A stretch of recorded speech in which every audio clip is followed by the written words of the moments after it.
What's up? Grace Report. Why are my ears crooked? Oh well. How's everyone doing? It just makes me look like I have character. How's everyone doing? What is up? Tammy, Tyrana, Kyle, Carol, Wendy, Gunner Girl, D Nice. Heather, whatever, Matthew, how's everyone doing? How was your week thus far going? They are really crooked. I don't know why. They're straight on my head. They just look crooked. That's okay. Wendy goes, Lisa and Lewis are my palate cleansers. D Nice goes, great. How are you? Just down to Cookie Monster Shake from Afters. Oh, that sounds good. I'm doing good. We'll wait for a few people to trickle in before I start. What's up, Chris? Today went by quick. It's a nice day here in SoCal. Anyone do anything interesting while we wait for people to trickle in before we get into the nitty gritty? Chose the subject today. I don't normally go into this subject, but found it quite interesting, so I want to talk about it. Thank you, D Nice. I liked your video from earlier. Thank you, D Nice. I appreciate that. D Nice goes the yard. No, mine looks like Jason inhabits the house. So my yard needs major work. The backyard looks even worse. Looks like Freddy Krueger might live back there in a nightmare. Heather, whatever, was lazy today. Nothing wrong with that. Joanne, acupuncture day. Oh, cool. Wendy goes laundry, housework, and supper. Nothing wrong with that. Hopefully it went smooth for you, Wendy. Julissa, what's up? I just ran some errands, took a walk, cleaned. Nothing exciting, but that's basically what I did. Joanne goes, my front yard is in terrible shape. Heather, whatever goes, my yard too, sprinkler system broken, so yay, it's rainy. Oh no, I hate when that happens. Tammy goes, it was raining there. We actually had nice weather. It's been kind of overcasted the last couple of weeks, but today it was kind of warm, kind of nice.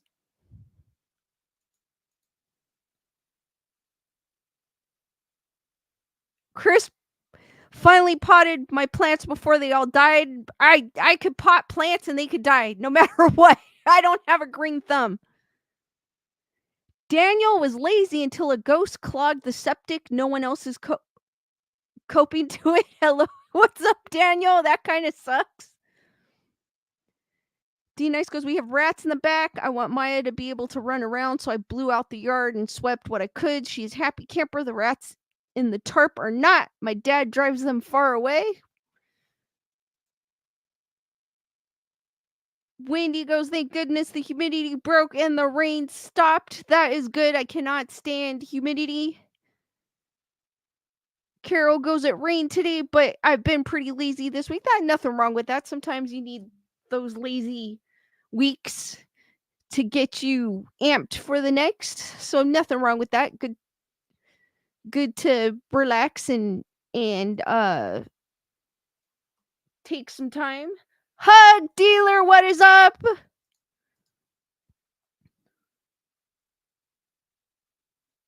So, all right, guys, I don't normally go into Scientology, but I did find this article that I found interesting. I do dabble a little bit. I do have an interest in the protesters that are at the Big Blue, and I know a lot of you do watch them. And this article is very informative. It does give kind of a background on Scientology about the the the underbelly of it per se, that we things that we don't know, that I mean we do know some things but we may not know everything. And I found this article to be very informative.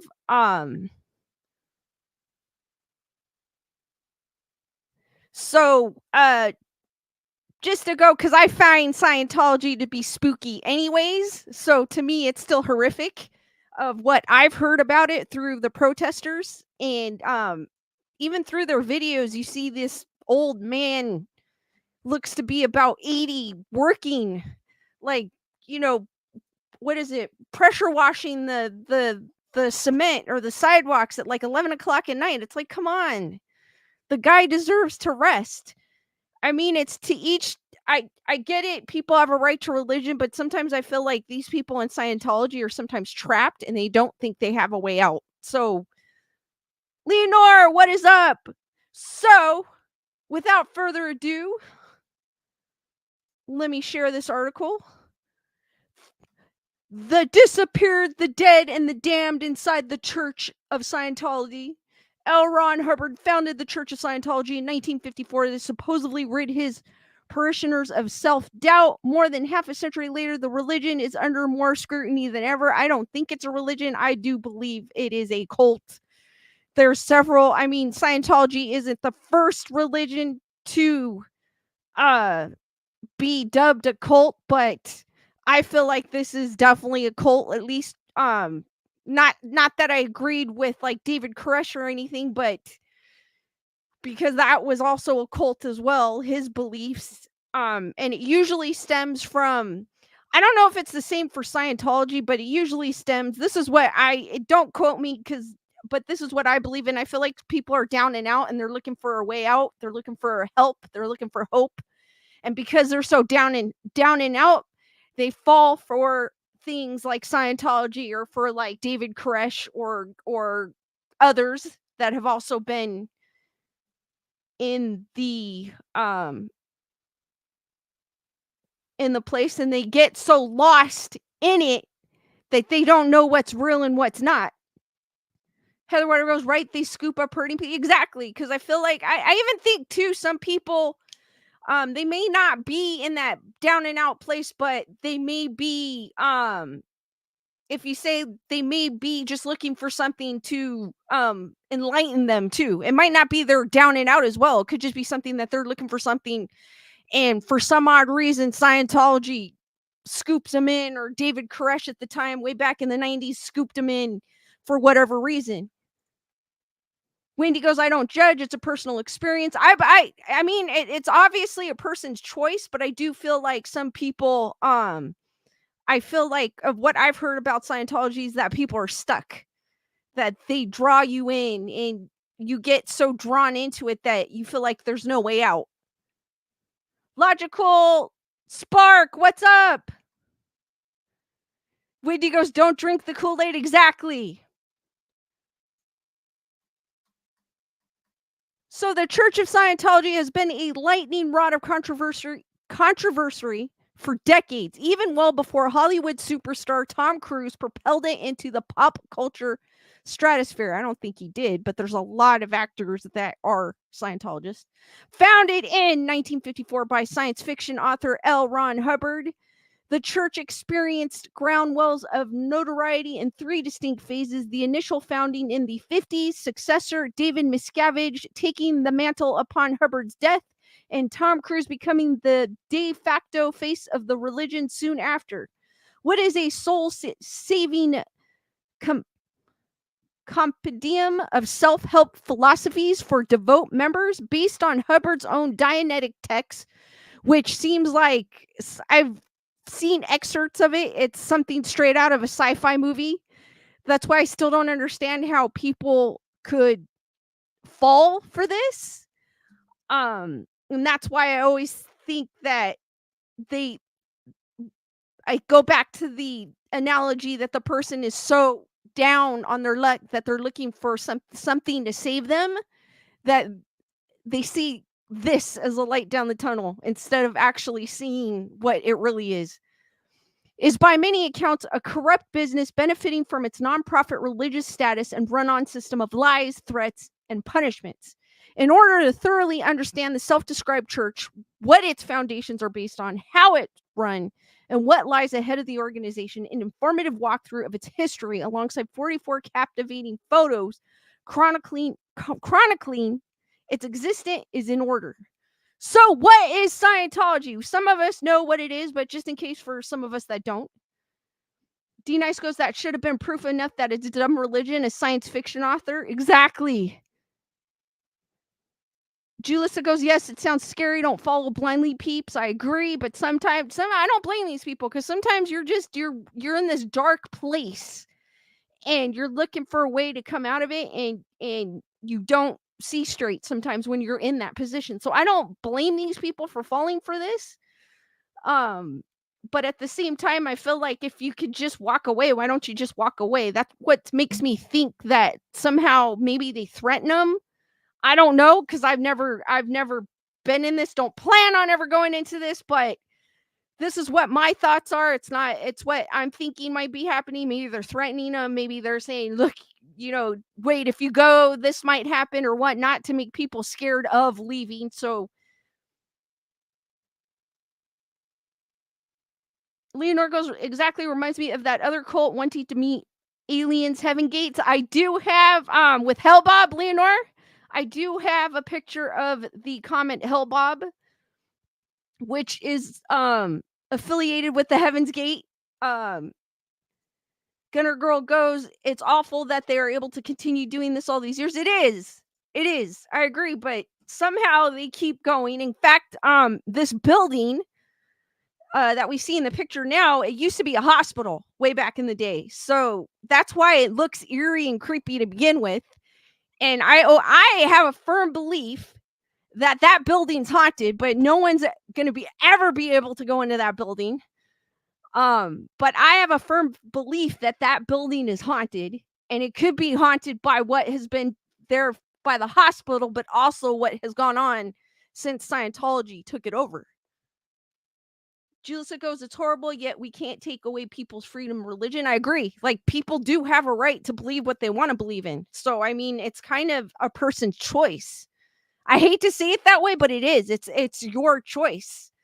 But I'm not sure if, like, what's behind the scenes, what's behind that blue building, behind the closed doors that keeps people in there. Heather, whatever goes, it does look like hospital. It makes sense. Bernadette, what is up? Scientology is a religion that offers a precise path leading to a complete and certain understanding of one's true spiritual nature and one's relationships to self, family, groups, mankind, all life forms, the material universe and spiritual universe, and the super being. This is from the official website of the Church of Scientology. Scientology conveniently points that its tenets are rooted in all great religions, boasting a religious heritage as old and as varied as man himself. The church posits that man is basically good and that his spiritual salvation depends upon himself, his fellows, and his attainment of brotherhood with the universe. All right. Modern science, according to the church, leaves people with an absence of answers to their deepest troubles. LRonHubbard and his disciples, I don't consider them disciples, however, claimed they had found the workable method of application that made it possible for man to reach the ancient goal he had been striving toward for thousands of years, to know himself, and in knowing himself, to know and understand other people, and ultimately life itself. I feel like what he is preaching here, if you call that preaching, I feel like you could get that from any religion, not just from Scientology, though I don't consider Scientology a religion. It all sounds broadly appealing. Who wouldn't want to understand one's true spiritual nature with a combination of the best parts of the world's religions, but Scientology's inclusive marketing masks an extremely rigid set of requirements for church members. In order to achieve enlightenment and proceed with the tools and mindset to overcome any challenges that comes your way, the church declares you have to read its books, use its technology, and submit to its stringent set of rules, and none of that comes cheap. So in order to achieve whatever they want you to achieve, enlightenment, you have to pay. So how is that how how is that? I mean, you're going there for help. How is that gonna help you when you're down and out? Wendy goes, it's just a platform for those who are confused. Leonore goes, isn't that like a wannabe Buddha theory?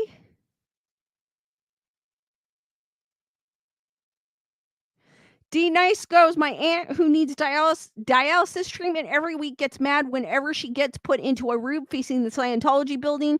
She'd rather face the Barnsdale Art Park, which is north of Kaiser.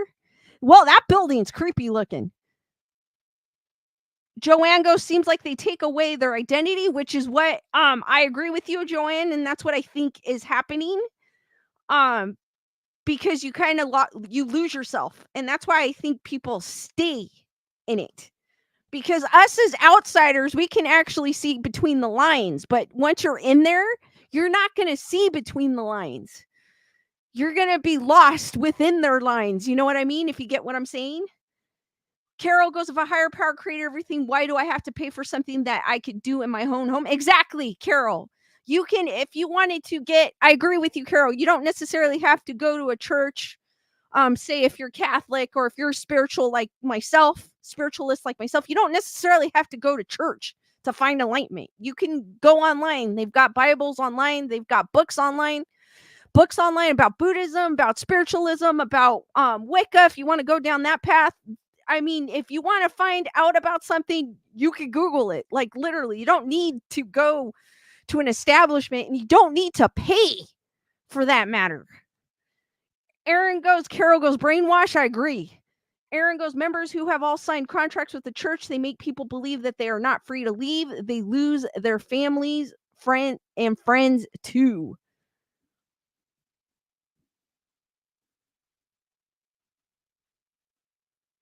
Leonardo's trying to find Nirvana, but in space.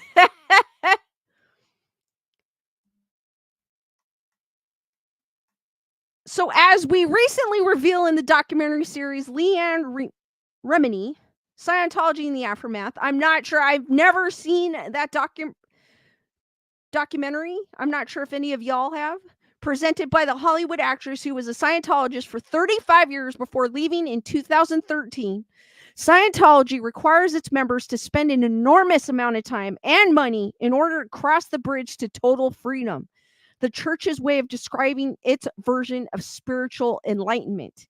Members have to complete both training, i.e., study the complete texts and teachings of Scientology, and auditing the church's versions of therapy.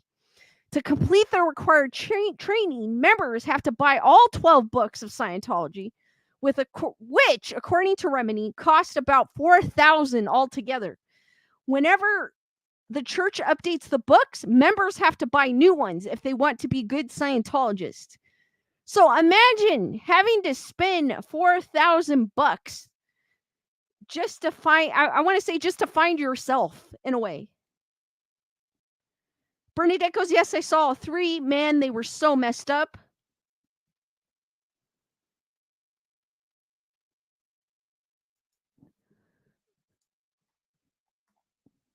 Parishioners have to read the books, complete lessons, and listen to hours of Hubbard's lectures in a precise order set forth on a check sheet. According to Scientologist's website, the church estimates that if you spent 40 hours per week studying its doctrine, the full round of coursework would take about a year to complete.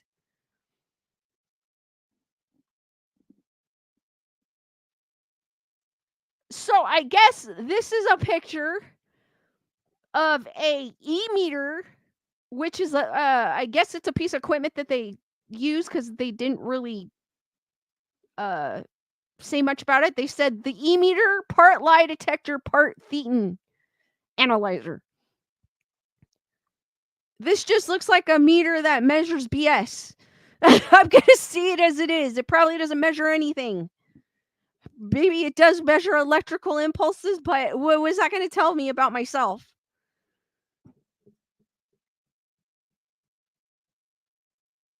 Joanne goes, BS 1 year. They say 1 year. This Joanne, the article had said 1 year if you spent 40 hours a week studying their course material. So that means that's almost like working an 8-hour shift every day. Like a normal work week. We work 8 hours, 40 hours a week. So that's what they're saying. They're basically saying if you spend your entire 8 hours studying this course material, you'll reach where they want you to be reached.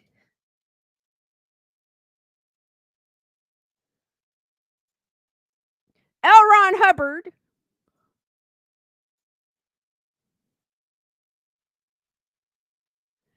D Nice goes, it measures the time you lose in life by being part of. Yes. Yes. Bernadette goes, if it doesn't find ghosts, it's worthless. Joanne goes, a year of university basic. Yeah. It's like, yeah, I didn't think of it that way. It's like getting a degree almost. I didn't think of it that way, but yes. Similar. And it almost costs as much if you $4,000 to complete the entire course. That's like ridiculous.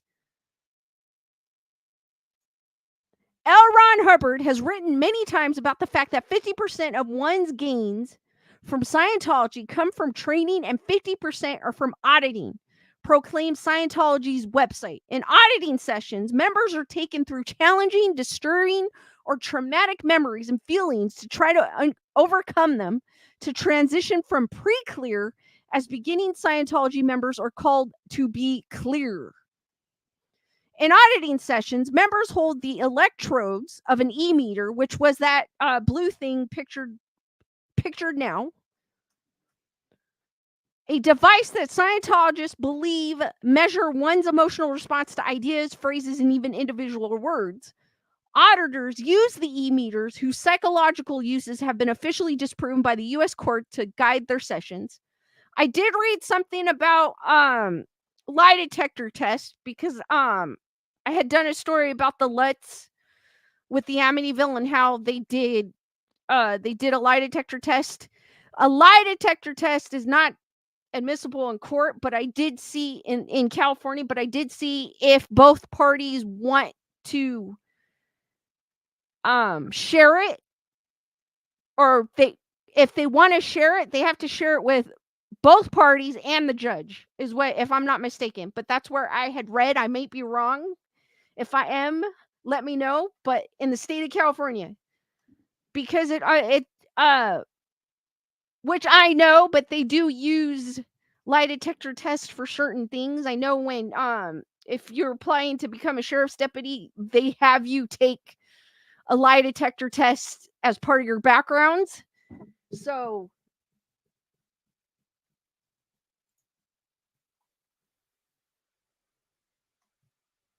what's up, Dusty? Bernadette goes, they had 8 tiers, and when people reached their tier, that little leprechaun added it to the 10 tiers, so they had a restart and repay for all those sessions. Wow. That's crazy. But I wasn't talking about, when in the Lutz's thing, I wasn't talking about the validity of the test. It was the fact that they wanted to take the test. Unlike Cody and Satori, when they suggested to show their feet, she automatically was like, no. Because honestly, if you want to prove yourself, you're going to go by any means to prove yourself, if that makes sense. Joanne goes, it's more of a stress detector.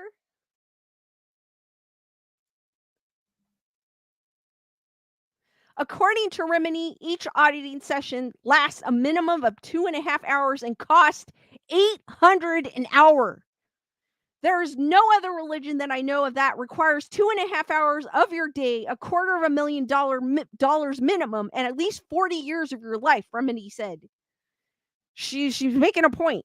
According to Jeffrey Augustine, author of the blog The Scientology Money Project, the church collects about $200 million every year and has a book value of $1.75 billion, most of which is tied up in real estate in Florida, Hollywood, Seattle, London, New York, and other places. When a Scientologist has had enough and decides to leave the church, they suffer disconnection, by which the church pressures Scientologists to sever any and all ties with every ex-member or anyone deemed hostile to the church. These disconnections have separated children from their parents, spouses from each other, and have devastated countless lives.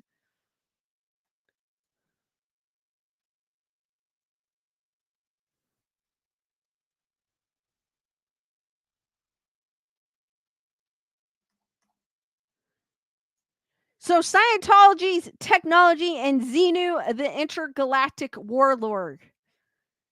So, how did Scientology's pseudo-scientific practices come to be? It all started with one American science fiction writer who we all know. Hubbard's overarching thesis was released in 1950. Dianetics, the modern science of mental health, introduced the author's pseudo-therapeutic auditing technique. At the core of the man's self-designed religion was the idea that unhappiness was created by mental blocks and errors, which he called engrams. These settled in a person's mind at an early age, possibly even from a previous life, and could only be exercised through auditing. Hubbard even claimed these sessions could cure blindness, make a person smarter, and even make them more attractive. I don't think so. As he refined his semi-religious, semi-psychiatrical tone with more steps and phrases or phases, so did he the requisite price of attaining its information. The first Church of Scientology opened in February of 1954, while the following decade saw more than a dozen new churches spring up. In the 60s, membership began to soar.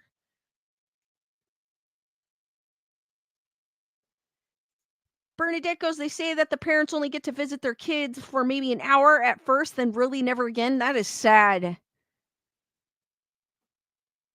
Chris goes, how can anyone listen to this bullshit and believe it? I don't get it. Like I said, Chris, like I said at the beginning, sometimes, Chris, you are so, I mean, we can read behind the lines, right? We all can read behind the lines, but there's some people that are so, they're in a very dark place and they're looking, and I think, I want to say back then too, in the 50s, it was something new and exciting. I want to say that with the 50s, because anything new and exciting, people kind of, I want to say people were drawn to. But my thing is anyone that's down and out looking for a way out, they're not going to see between the lines, and they're going to believe what this person is saying, and they're going to feel like this is going to get me out of my situation. There's hope on the other side type of thing. Carol goes, sounds like a cult more and more. Some people don't see that. No, they don't. Tyrana goes, they are so brainwashed. They are. They are. It's sad. It's very sad. Leonor goes, dude, in the 60s, a lot of drugs going on. That too, Leonor. Lisa Boo, how's it going?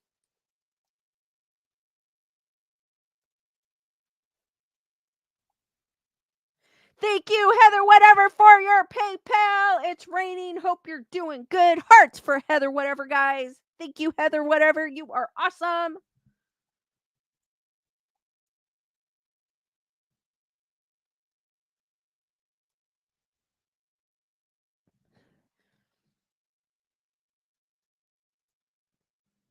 During the same period, Hubbard established the notion of thetans. These clusters of spirits, which supposedly consume a person's psyche, were purportedly sent to Earth 75 million years ago by an intergalactic warlord. And this, I'm not reading a science fiction story. I'm reading a supposed religion, which we all know is not a religion. but is listed as a religion by an intergalactic warlord named Xenu, which no one can say unless they're a certain level. Of course, this massive global affliction could only be cured via auditing, which again, you have to pay quite a few pretty pennies for. This is when the IRS perked up, resulting in one of the most notorious moments in the church's existence.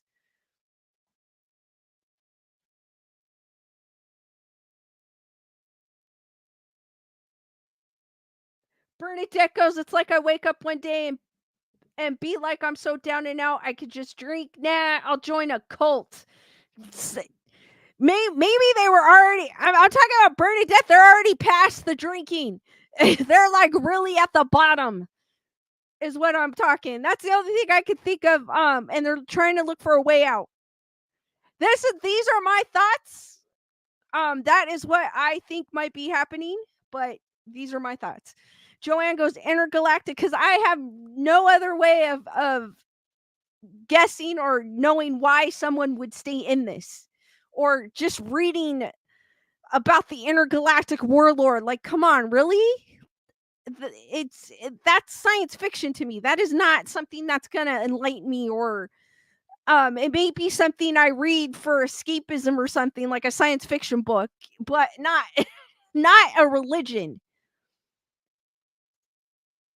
Bernadette goes, yeah, and if you can't pay with money, you pay with your life. But exactly. Joanne goes, intergalactic slave owner. I agree. Bernadette goes, that's so sad if that's really how they feel. I know, it is. The early days under LRonHubbard. So this is a picture. If you guys didn't know, this is a picture of LRonHubbard. He claims, like I had read earlier, that his I don't know what you call it because I don't consider religion, his way of doing things have cured blindness and increased people's IQs. I don't think so. According to Richard Beher's The Thriving Cult of Greed and Power, published in Time, Hubbard sought to establish a movement that would clear people of unhappiness. Part con man, part pulp author, Hubbard was born in Nebraska in 1911 and served in the Navy during World War II. After making claims to the Veterans Administration that his inclinations and seriously affected mind were plaguing him, he began writing science fiction novels at an impressive rate. Their quality, however, indicated that speed may not have been a virtue. In the early days of his cult, brochures. Oh, okay. So this author of this article is admitting that Scientology is a cult.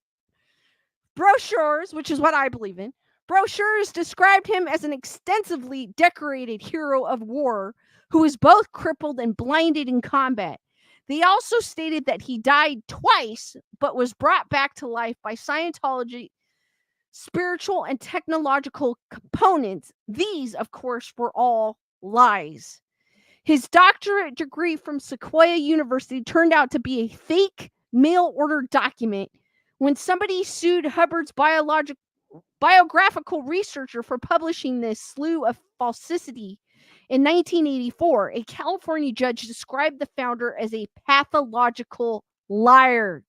So, ladies and gents, he is, according to this article, a pathological liar. And he is the founder of so-called religion, Scientology. Lisa Boo goes, coward, not hero.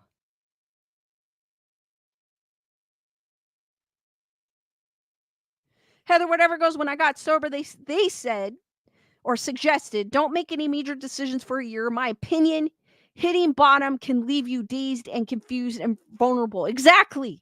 So you're going to believe everything. Your mind is not, you don't even know who you are at this point.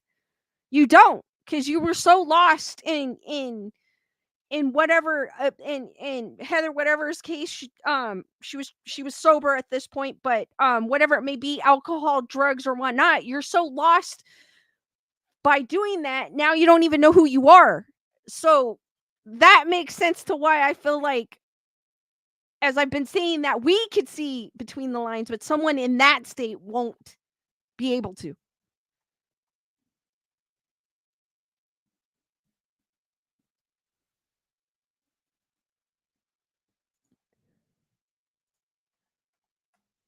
In 1967, the International Revenue Service decreed the Church of Scientology no longer warranted a tax-exempt status as a religious organization. A federal court ruled in 1971 that LRonHubbard's e-meter claims were scientifically unsound and that Scientology medical aspects were nonsense, though it did rule that the e-meter could be used only in religious settings, subject to explicit warning disclaimers on the device itself and all the labeling. At the juncture, Hubbard was fully emboldened to use the First Amendment to his business advantage. He sought constitutional protection for Scientology's self-proclaimed right, began building chapels, and had his counselors wear clerical colors. The building used for auditing became missions, fees became donations, and Hubbard's texts became scriptured. Frankly, the man understood the rules he was playing by and used them successfully. That is, until the IRS uncovered some major financial fraud. The IRS conducted an investigation in the early 70s and discovered that Scientology's leader had funneled millions of dollars from an organization, laundering some of these funds in sham organizations supposedly based in Panama and safeguarding them in multiple Swiss bank accounts. On top of that, the IRS discovered that numerous church members stole documents from the IRS, filed fraudulent tax returns, and routinely harassed the service's employees. Hubbard had long published his church members to infiltrate the U.S. government. This criminal conspiracy eventually became known as Operation Snow White, a tactical effort to stifle the IRS using illegal means. So picture here is someone receiving an e-meter test, e-meter stress test in 2019. Yeah. That's all I could say about that. I just don't know why someone would. I still don't understand it. I don't. Why somebody would submit themselves to this. I'm gonna say it, BS. I feel that's what it is. It's a money grabbing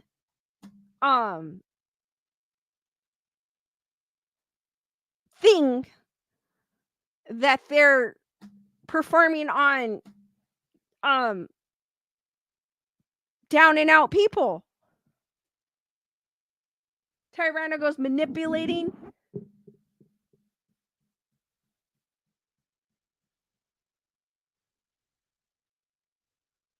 Leonarcos, it looks like Switch controllers. It looks like, you know what it looks like? It looks like Coke cans without the Coke branding on it. Or Pepsi cans, soda cans.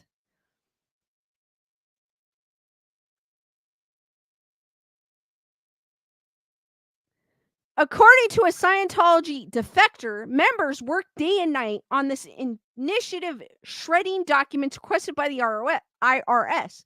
According to a Scientology defector, members worked day and night on this initiative, shredding documents requested by the IRS. In 1979 and 1980, 7 Scientologists, including Hubbard's own wife, were convicted, fined, and sentenced to jail for directing a conspiracy to steal and destroy government documents about the church. If that doesn't tell you much of anything. Chris goes, can you play Zelda on that? Chris! LRonHubbard is dead. Long live David Miscavige.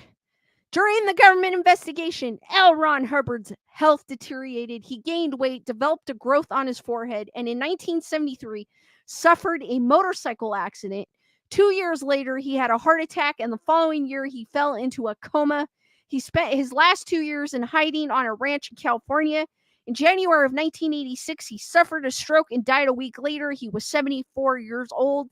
And what I have not read, but what I've heard from the protesters that protest the big building, they also don't believe in any medical intervention. So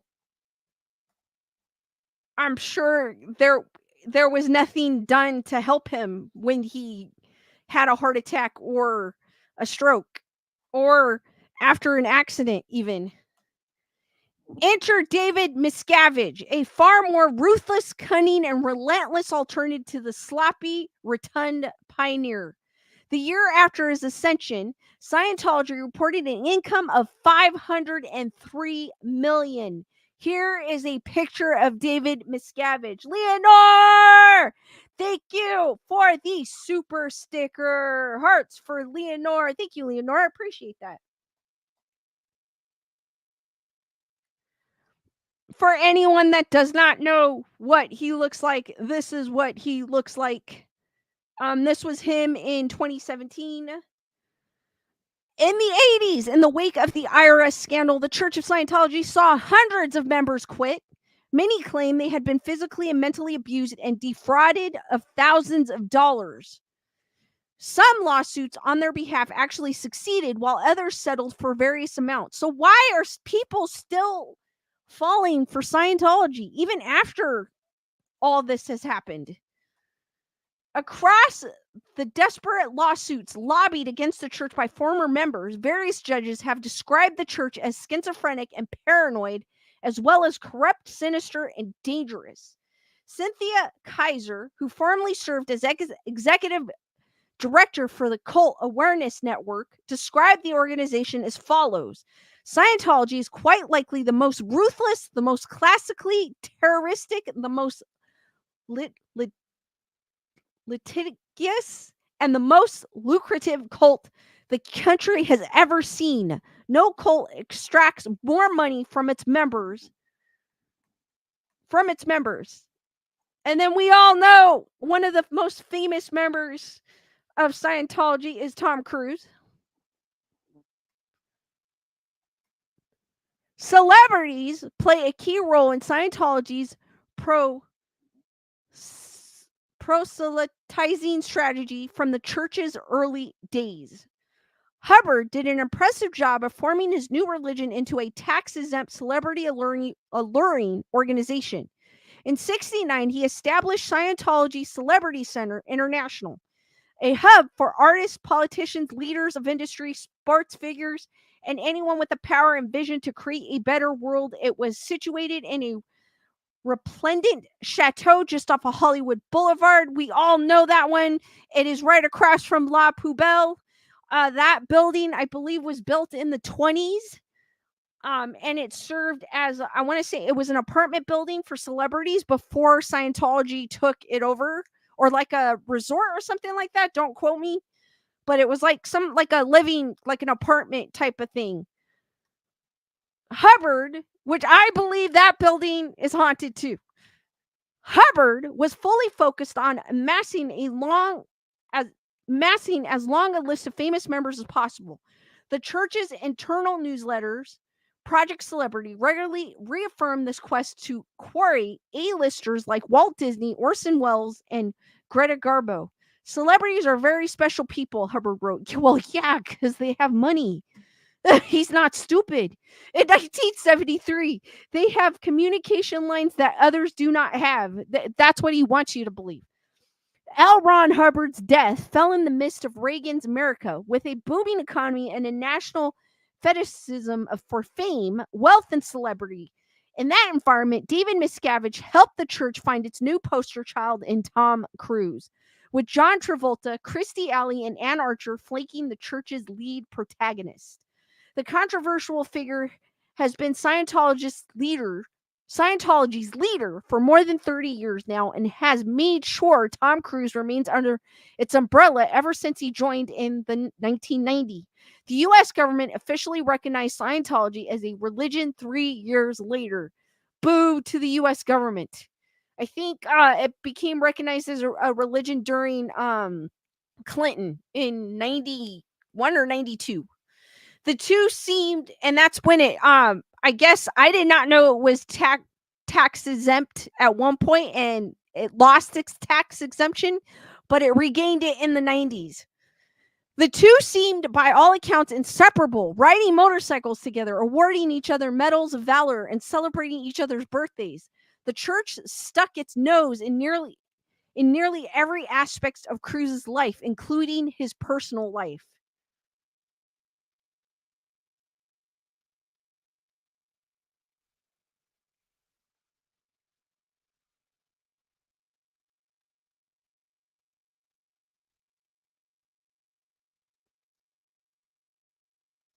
Bernadette looks like a leprechaun. Just say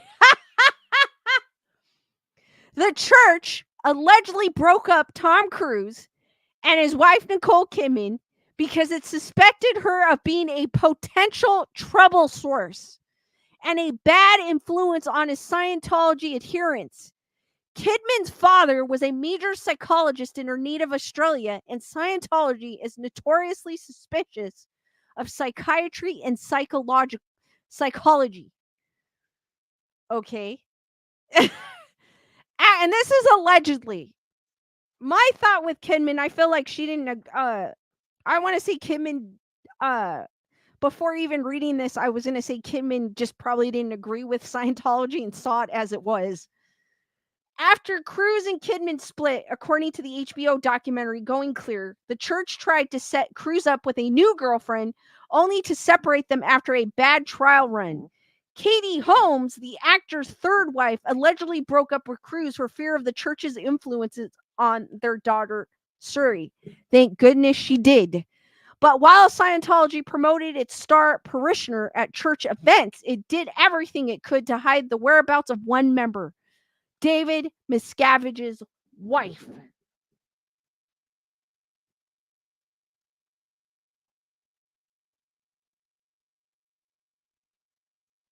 Better Girl goes, I heard when a woman is in labor, she's not allowed to make any noise. What? That is what? It's crazy. That's why I meant this.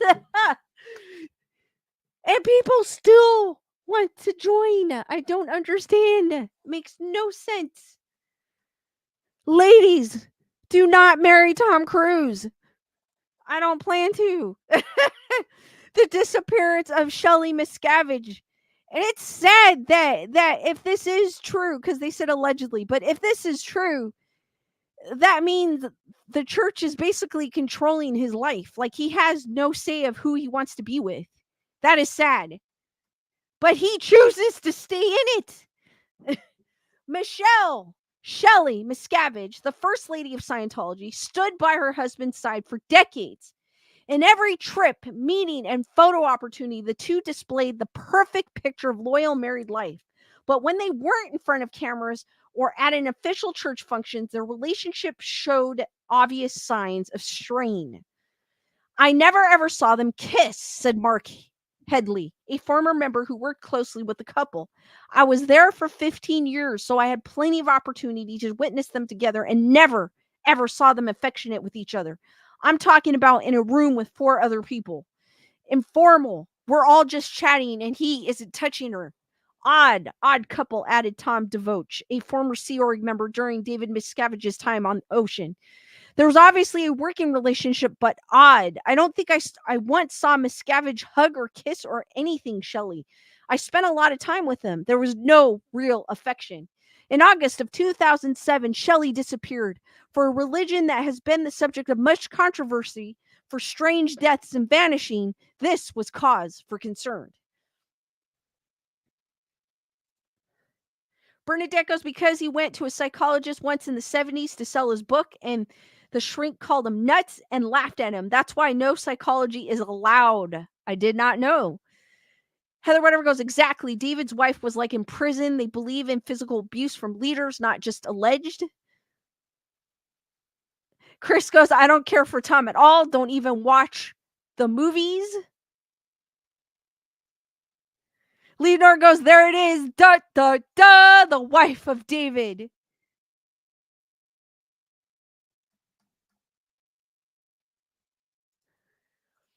So Leanne Remini on a quest for answers.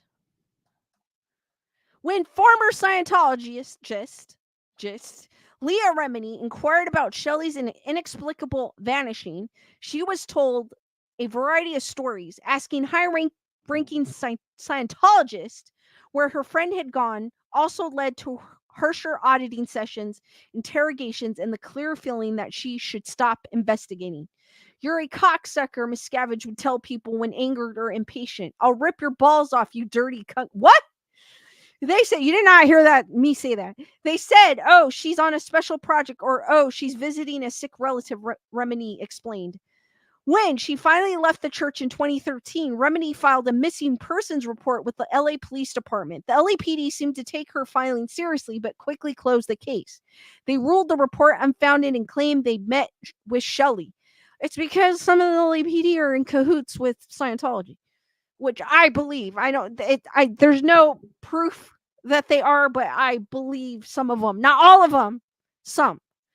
They didn't provide any information. According to page 6, Remini has considered the worst possible scenarios as Shelley hadn't been seen publicly in over a decade. Shelley is fine and she's alive. That's the PR line, said Remini. I don't believe that. So this is a picture, and it says a young Lisa McPherson. Soon after she joined Scientology, McPherson died unexpectedly and was the subject of much debate surrounding Scientology's inhumane conditions. Ron Miscavige, David's father, who left the church in 2012, confirmed that Scientology's higher-ups are not to be toyed with. Shelley, she'll never be free, he said. These are pretty bad people, but they don't have a conscience, and that lets them do it. The official response on behalf of the Church of Scientology, of course, denies any wrongdoings and simultaneously goes on the offensive. The statement claimed Ron Miscavige is merely attempting to financially exploit his son in a sad exercise in betrayal. Of course they're going to say that. If the truth of them come out, they're not going to make any money in their BS auditing and books. Leanne Remini has been stalking Mr. and Mrs. Miscavige for years because of her psychotic obsession, the statement added. It is time for her to stop. Of course, that's what they're going to say. They're going to make everyone look bad. Jennifer Marie, what's up? Clearwater and Scientology's Sea Org. So Clearwater, if you're not familiar, this is the one of the Scientology compound in Florida. The Church of Scientology doesn't only take over people's lives, it takes over entire cities. While Scientology's gold base is comprised of a 520-acre compound about 100 miles south of Los Angeles, the church has also virtually taken over the city of Clearwater, Florida, on the state's western coast. This freaking building also looks like it was a hospital of some sort. I don't know the history of this building. I am definitely going to do some research and I'll let y'all know what I find out on a future stream. I just want to know what the history of this building was and what it used to be. Because it does look like it used to be an old hospital as well. In 1977, a raid of Scientology's headquarters, the FBI found a trove of secret plans to gain control of Clearwater, dubbed Project Normandy. The plans proposed was to obtain enough data on the Clearwater area to be able to determine what groups and individuals will need to penetrate and handle in order to establish area control. According to 2017 report by the Tampa Bay Times, the Church of Scientology owns $260 million worth of property in Clearwater under its name, plus an additional $26 million of downtown real estate that it purchased using shell companies. One of its properties include the Fort Harrison Hotel, a 220-room lodge in the middle of downtown That's now the church's main spiritual headquarters. Across the street from it lies the Flag Building, a 889-room behemoth that takes up an entire city block, the biggest building in the city.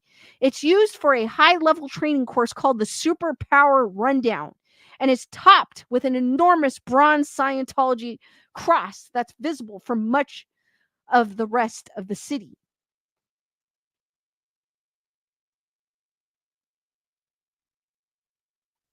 Shamanistic Unicorn Tam, what's up?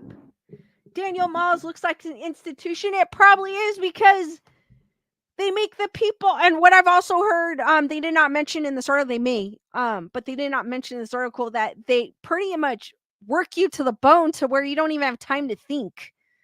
There was this, I don't know where I saw it was on YouTube. It was someone that obviously did not want his identity shown, and he was in it. He got drawn into Scientology, and he was talking about his experience, and that's what he said. He goes, man, they make you work long hours, and you can't even think about anything else. This part of town is riddled with khaki pants or navy blue trouser wearing Scientologists who abide strictly by traffic lights, call everyone sir, including women, and move around the area in tightly packed clusters. This is the Sea organization, which the church claims is comprised of its most elite members, according to a 2006 report in Rolling Stone. The subsect of Scientologists is often ocean-based aboard vessels like the Free Winds, which most recently found itself in a 4-day quarantine in St. Lucia after a measles outbreak. Sea Org and Free Winds. I guess you should have known it had something to do with the sea because of the name, but I didn't think of it. I just thought it was a crazy name for higher ups. Sea Org and Free Winds. In order for Scientologists to achieve operating thetan level 8, OTV118, or V8, so 8, V plus 3 is 8, the highest level of Scientology, they must board the Free Winds, a cruise ship built in Finland in 1968 for a period of intense distraction-free study. Scientology's obsession with marine vessels started in the 60s when Hubbard was kicked out of England and needed a loophole to operate his business. Hubbard's shift to a sea-based organization during these years was clearly in part a response to his inability to operate freely in many nations.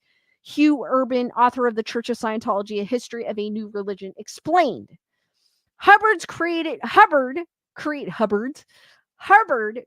the Sea Org, a faction of Scientology comprised of the church's most elite, dedicated members, and I feel sorry for these people.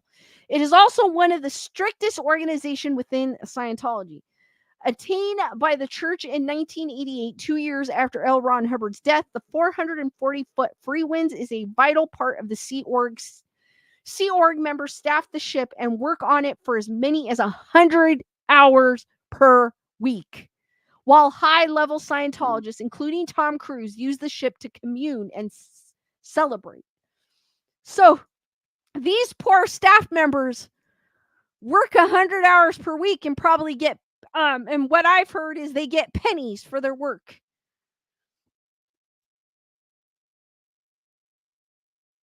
Heather, whatever goes right, he stayed off U.S. waters to avoid tax trouble.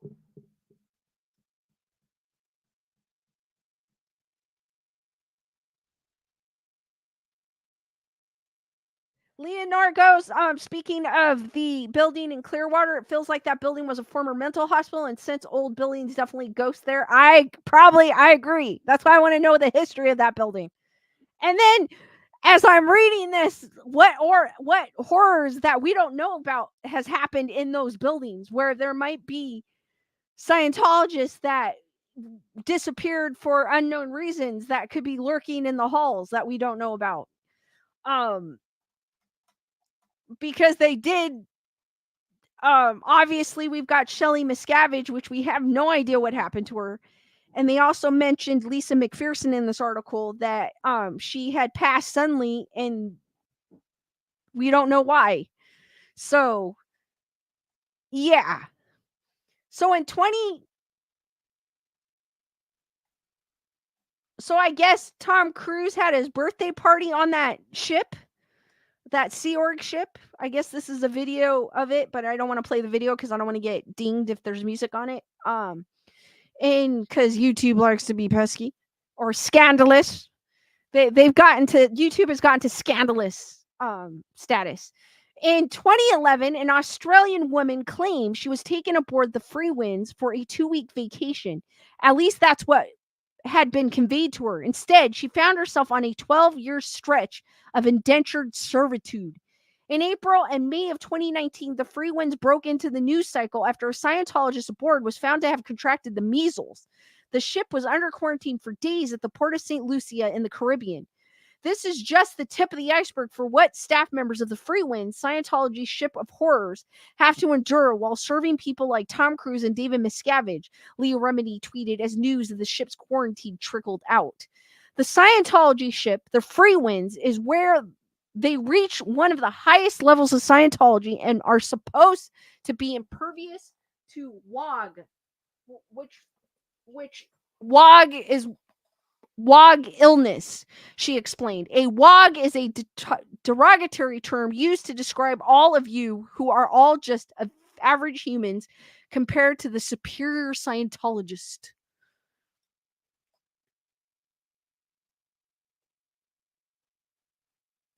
Bernadette goes, oh man, can you imagine if we did a ghost hunt in a Scientology building? We'd get the ghost trying to get us to join. Oh, or no, Bernadette, we might get those poor souls that want help. If anyone's able to ever get in there to do, I'm pretty sure there's so many people that want to ghost hunt in that building. It's probably not even funny. I know I'm one, but I don't want to ever walk. I don't want to ever set foot in that building as long as Scientology owns it. Hell no. Scientology always blames its critics. And the caption under this picture is, one person was injured and another killed when a 16-year-old brought a knife to the Sydney Scientology Center in January of 2019. If you're looking for the truth about Scientology, you probably won't find it with the church itself. Its modus operandi is to go on the offensive, ridiculing its critics for their supposed lies. Week after week, month after month, and now years after years, the series have poisoned the airways in an avowed effort to create hatred against the Scientology religion and Scientologists. Read the church's statement in response to Leah Remini's documentary series after a 16-year-old stabbed a Scientologist to death at a church complex in Sydney, Australia. Now somebody is dead. You paid for the hate that caused his murder. Alternatively, of course, the financial exploitation, physical and mental abuse, and untenable conditions aboard ships like the Free Winds and Scientology building across the country are likely more of a cause of these unstable, violent incidents than televised criticisms of the church. Perhaps that's the reason why its membership has reportedly dwindled from a high 100,000 in the 90s to just 50,000. And I'm pretty sure it's probably gone lower due to the fact that there are now protesters protesting the Scientology. When so many lives have been irrevocably ruined, and there's so much smoke, the fire is probably real. So, guys, what do you think of Scientology? I mean, I already had my thoughts of Scientology, but now I'm like, now I really like, yeah, they're crazy. Heather, whatever goes, I'm just average, everybody, normal guy. Daniel goes, so going downtown Hollywood and protesting is the best way.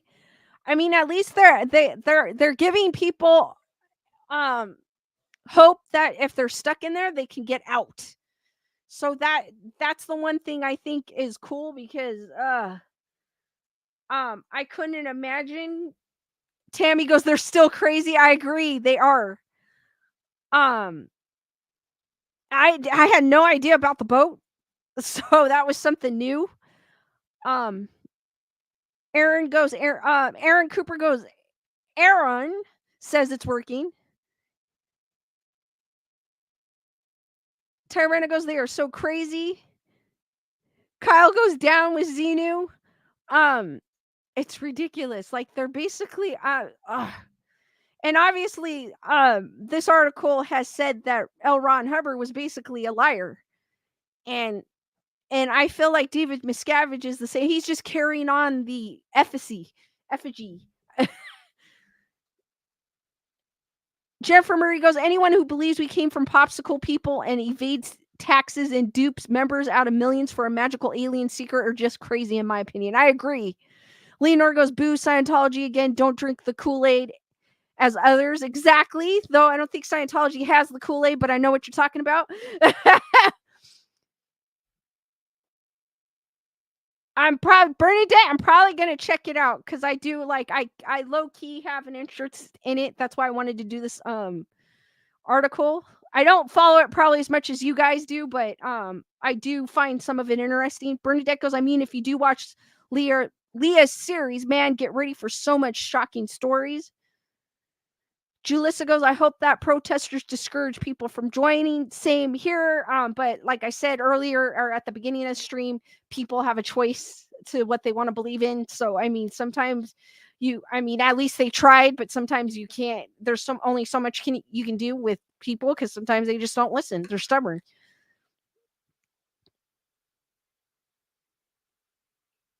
Aaron goes, the other Aaron, but spelled with an A, did a vid about Shelly being found by an insider. She is working at the secret spot in the desert. I'm hoping she's okay.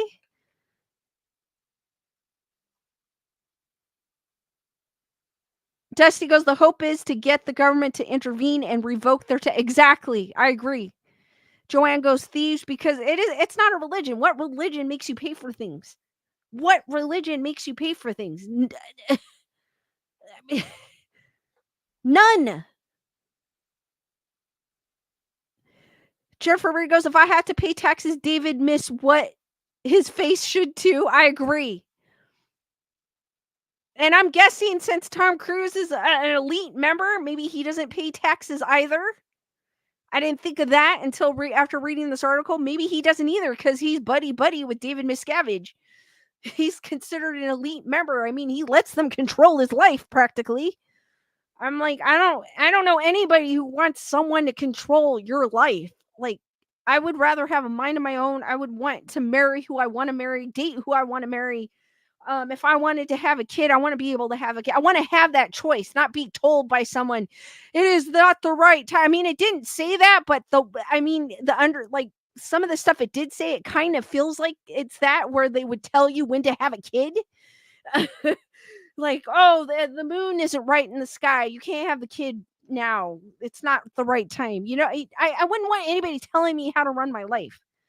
That life is meant to be lived, not be told what to do or be set with structure or rules or regulations.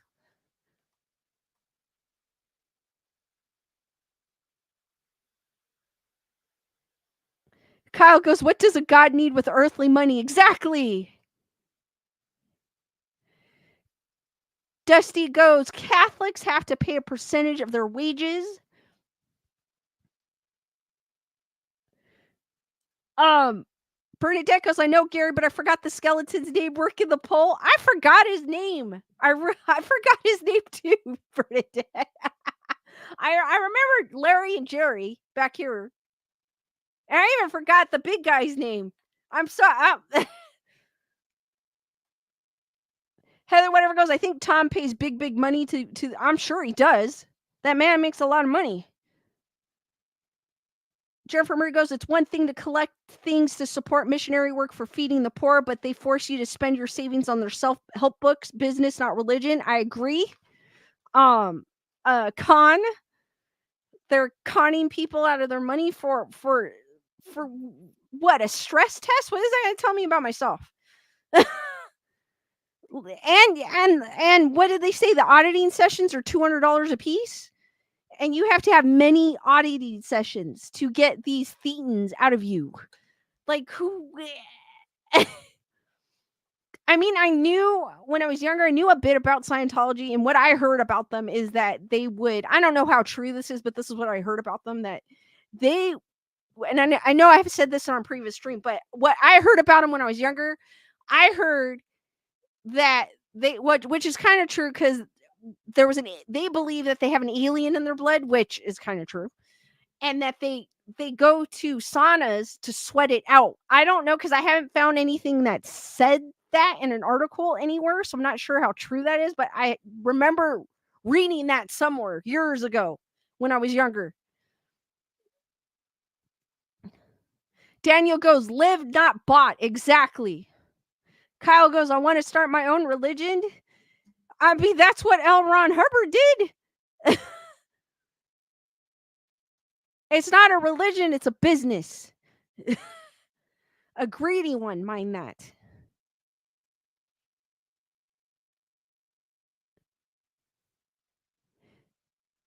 Julissa goes, the thing is in the Bible, but it doesn't mean give all your money to the church. Oh, guys, as always, I forgot this. Skeleduck is somewhere in my background. Just remind me before the end of the stream, because I will forget, and I will reveal his location. D Nice goes, I chose to worship Skeleduck over that quack job. Kyle goes, I'm already stressed. I don't need a test to tell me anything. Same. I know when I'm stressed. I don't need to hold Pepsi cans to tell me that I'm stressed. I don't. That's what it looks like to me. Pepsi cans without the branding.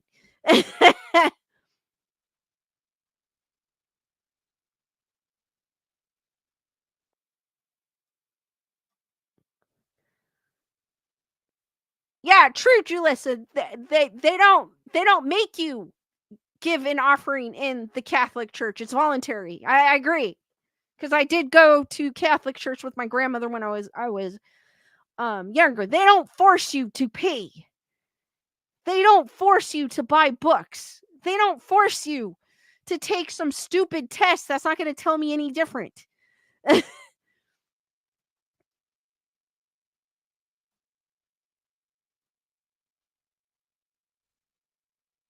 Nerd reports in the house saying, let people know that the Nuke the Fridge YouTube channel is active again. So if you guys aren't a member or subscribed to Nuke the Fridge, or if you were, triple check to see that you're subscribed to Nuke the Fridge as well. Make sure, guys, because YouTube likes to be scandalous and unsubscribe people. I know it happened to Leonore. Triple check to make sure you're subscribed to my channel as well as other channels that you're subscribed to, that you follow, because like I said, YouTube likes to be scandalous.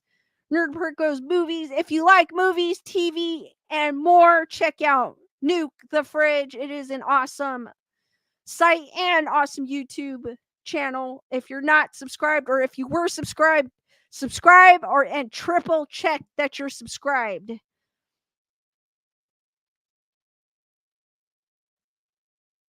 Joanne goes, just pass a plate around at the end of yeah, exactly. And if you want to donate, you're welcome to donate. They don't sit there going, you need to pay us $200 because we feel like you have to take this, you have to be audited, and it's going to be 30 auditing sessions. Like, come on, really?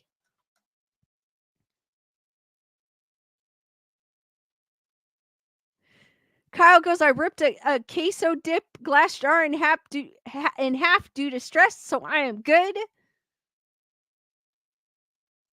Carol goes, I saw the same article and I think they said something about lizards live inside them. Don't know if that's right or not. It has been a while. I don't know, because I haven't seen any article that had said anything about sauna use, but some of it's true about they think that something's in them. Well, they think like there's thetans in them. So the alien being in them is kind of true.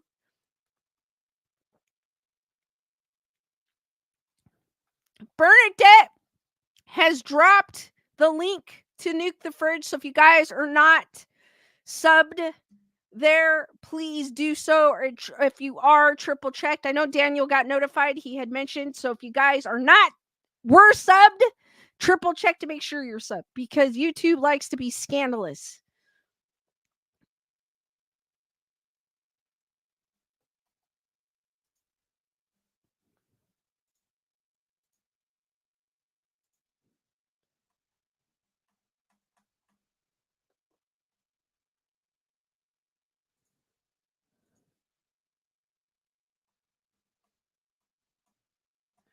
I also have an article about the disappearance of Shelley Miscavige, though Aaron had said that Aaron with an A, Aaron and Aaron with an A. I don't know. I kind of pronounce them the same, but had said that an insider says she's working in the desert or something like that. I think, if I'm not mistaken.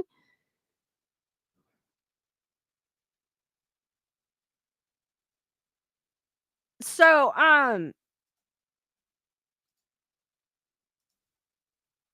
what happened to Shelley Miscavige inside the mysterious disappearance of Scientology's first lady? This one's actually no, it came out about a year ago. Michelle Miscavige, the wife. So this is kind of an older article, so if there's any updates or anything, that's about a year old. Michelle Miscavige, the wife of Scientology leader David Miscavige, hasn't been seen in more than a decade. There's plenty of cause for concern. In August of 2007, Michelle Shelley Miscavige, the so-called First Lady of Scientology and wife of David Miscavige, the religion leader, attended her father's funeral. Then she mysteriously disappeared. To date, what exactly happened to Shelley Miscavige remains unknown. The rumors abound that she was sent to one of the organization's secretive camps. Scientology spokespeople insist that their leader's wife is merely living out of the public eye, and the LAPD, called to look into her disappearance, also concluded that no investigation was necessary. Yet, Shelley Miscavige's continued absence has continued to raise questions. Her disappearance has triggered an examination of her life, her marriage to David Miscavige, and the inner workings of Scientology itself. Who is Shelley Miscavige? So here's a picture of Shelley Miscavige. I kind of feel sorry for her. I really do. Born Michelle Diane Barnett on January 18th of 1961, Michelle Shelley Miscavige's life was intertwined with Scientology from the beginning. Her parents were ardent adherents of Scientology who left Miscavige and her sister in Scientology founder LRonHubbard's care. In that capacity, Miscavige spent most of her childhood aboard Hubbard's ship, the Apollo. Starting at the age of 12, Miscavige worked within a subset of Hubbard's Sea Org membership called the Commodore's Messengers Organization. She and other teenage girls helped take care of Hubbard, the Commodore himself. The fact that they said she and other teenage girls helped take care of Hubbard, that does not sound good. But though one of Miscavige's shipmates remembered her as a sweet, innocent thing thrown into chaos in Lawrence Wright's Going Clear, Scientology Hollywood, and the Prison of Belief, others recall that Miscavige never quite fit in with the other girls. Shelley was not one to step out of line, Janice Grady, a former Scientologist who knew Shelley in childhood, told the Daily Mail. She was always kind of in the background. She was very loyal to Hubbard, but she was not one that you could say, take this project and run with it, because she wasn't experienced enough or had enough street smarts about her to make her own decision. Regardless of her ability, Shelley soon found a partner who believed in Scientology as much as she did. So now she kind of was born into it, so she knows no other way. The volatile and passionate David Miscavige, whom she married in 1982, but as David rose in power, eventually coming to lead the organization, Shelley Miscavige found herself in danger, according to former Scientology member. The law is, the closer to David Miscavige you get, the harder you're going to fall, Claire Headley, an ex-Scientologist, told Vanity Fair. It's like the law of gravity. Practically, it's just a matter of when.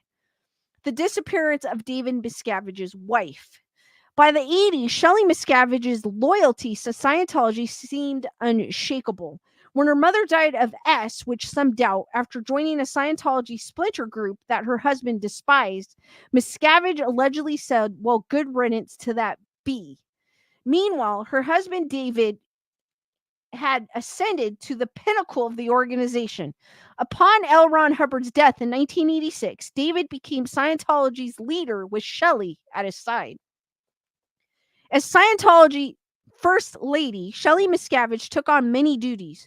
She worked with her husband, completing tasks for him and helping to dull his temper when he raged at other members, according to Vanity Fair. She even reportedly led the project to find a new wife for Tom Cruise in 2004. Cruise's attorney denies that any such project took place. However, some say that David and Shelley Miscavige had an odd affectionless marriage, as was said in the previous article. Former Scientology mentioned members told Vanity Fair and the Daily Mail that they never saw the couple kiss or hug. And in 2006, they claimed Miscavige faithfully crossed her husband for the last time. According to former Scientology insiders, Shelley started working on a project in late 2006 that would prove her undoing. She restructured Sea Org's org board, which may have already failed to revise to David's satisfaction. After that, the First Lady of Scientology seemed to suffer an alarming fall from grace. Michelle Miscavige attended her father's funeral in August of 2007 and then vanished entirely from public eye.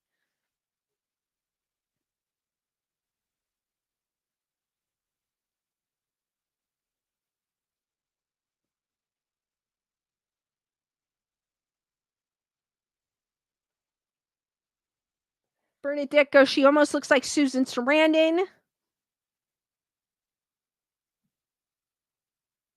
Amy Jo Johnson, what's up? Bernadette's asking, has there ever been a woman cult leader? Not that I know of, but maybe there has been. I just have to do some research and check to see if there was.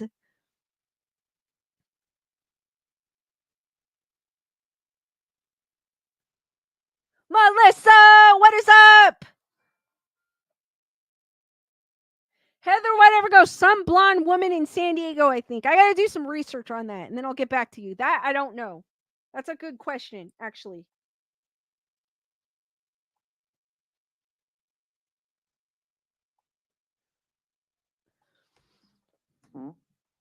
So where is Shelley Miscavige today? So this picture is the entrance of the Scientology compound called Twin Peaks, where she speculates that Shelley Miscavige is being, where some speculate where she's being held. As the years passed, some began to grow concerned about the whereabouts of David Miscavige's wife when she failed to attend Tom Cruise's and Katie Holmes' wedding at the end of 2006. Then member Leah Remini asked aloud, "Where's Shelley?" No one knew. Several media outlets, however, have speculated that Shelley Miscavige is being held at a secretive Scientology compound called Twin Peaks. There, she may be undergoing investigations, which include confessions, repentance, and submission. She may be held there at her husband's command, or she may have chosen to stay. Either way, Shelley Miscavige has disappeared from the public eye, and some former members like Remini, who left Scientology in 2013, are determined to find out what exactly happened to her. According to People, Remini filed a missing persons report on Shelley's behalf shortly after she left Scientology in 2013, which we read about in the previous article. But LAPD Detective Gus Villanueva told reporters that the LAPD has classified the report as unfounded, indicating that Shelley is not missing. Villanueva even said that detectives have met with David Miscavige's wife in person, though he couldn't say where or when. But even if police had met with Shelley, some former members say that she would have been able to speak out in her own defense. That she would not have been able to speak out in her own defense. In any case, official Scientology spokespeople insist that nothing is wrong. She's not a public figure, and we ask that her privacy be respected, a spokesperson told People.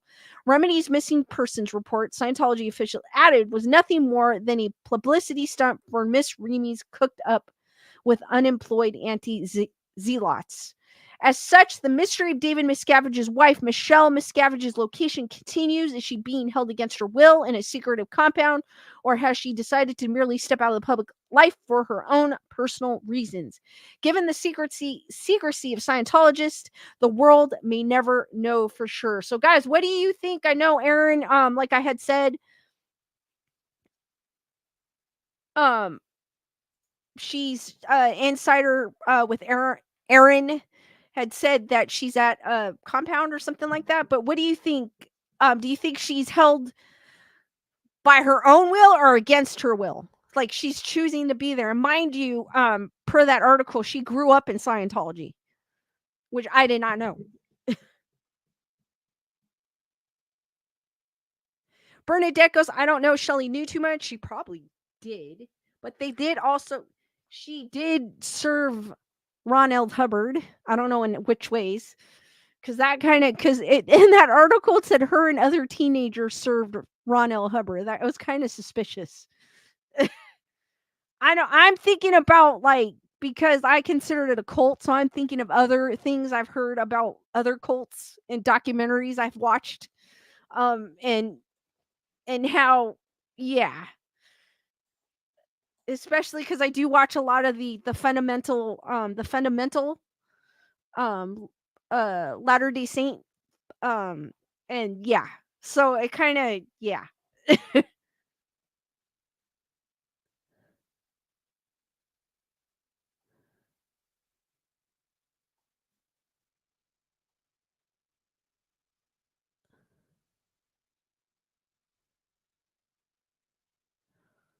Oh, Jennifer Marie says Love Has Won has a female cult leader for anyone that's interesting. Docu-series on HBO Max. Ooh, sounds interesting.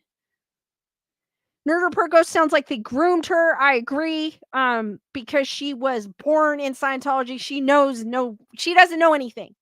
And I get that. When you're kind of born in something and you don't question it, you're not going to know what's going on in the outside world and you're not going to think any different. So I feel like I agree. They groomed her. Nerder Perko's Oprah as a cult leader. Heather whatever goes, yes, Lisa, that was creepy with the LRonHubbard creepy.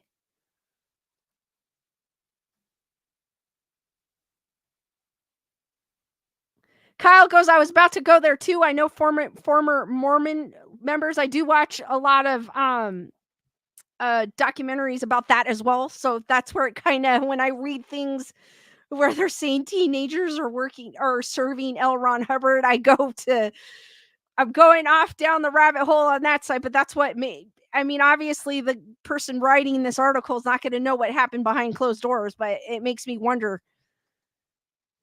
Nerder Perko's Kim Kardashian is a cult. Oh,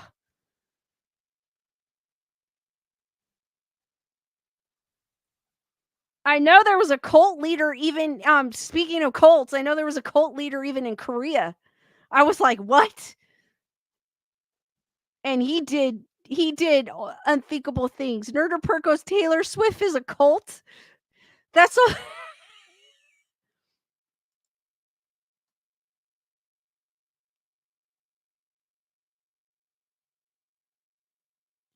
Daniel goes, all the giveaways that Oprah did, you get a, oh, I know, she did a lot.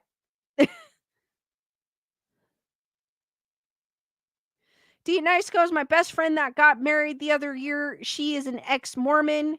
I'm talking about like the fundamentalists, not the because there's two different sides to it. The fundamentalists are I call them is the cult side of it.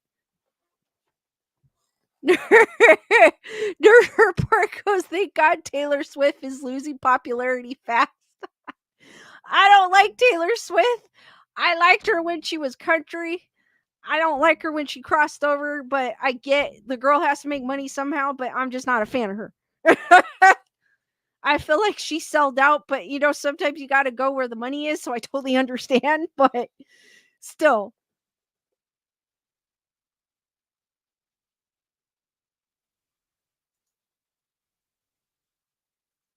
I can't. I mean, I liked when she first came out with the country music, but then after that, I was like, no.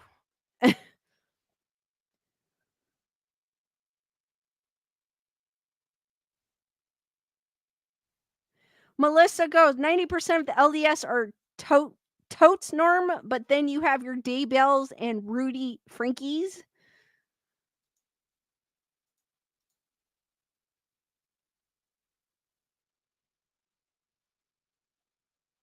Nerder Perkoshi has always been trash.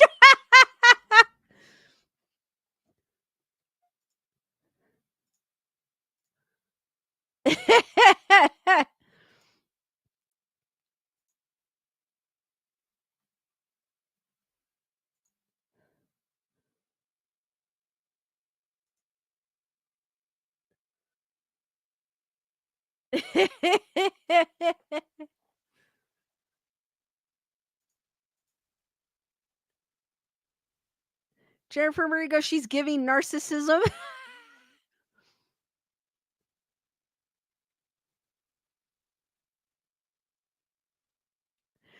Melissa goes, trailer Swift.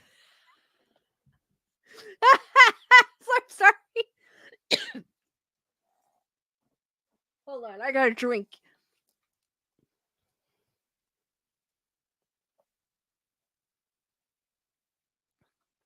D Nice goes, listen, I try to listen to country, but traveling when I was little, I got car sick. Listening to country, so my body rejects the genre.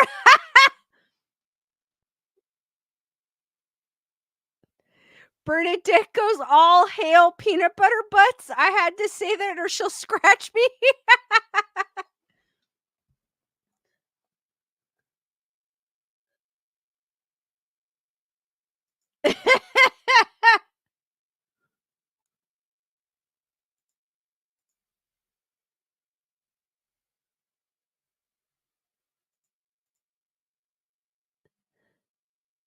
All right, I'm going to do one more article.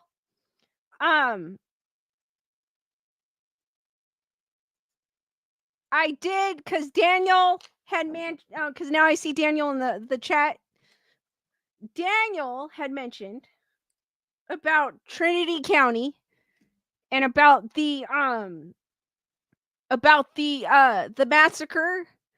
I did find, I'm going to share the massacre on my next stream, but I did find the bridge.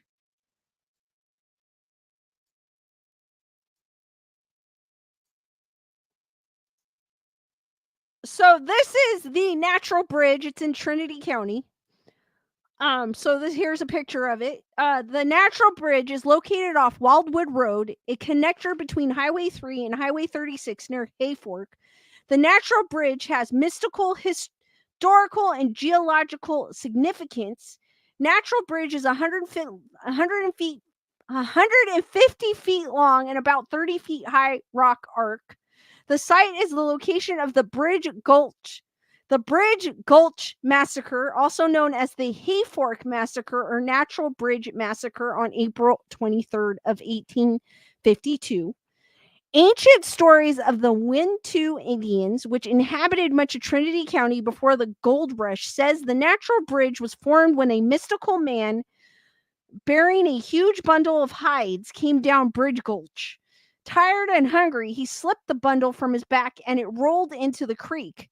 The Indians called the bridge Kokchi Supchi, or bundle of hides, because of the texture and colors of the walls. Historical.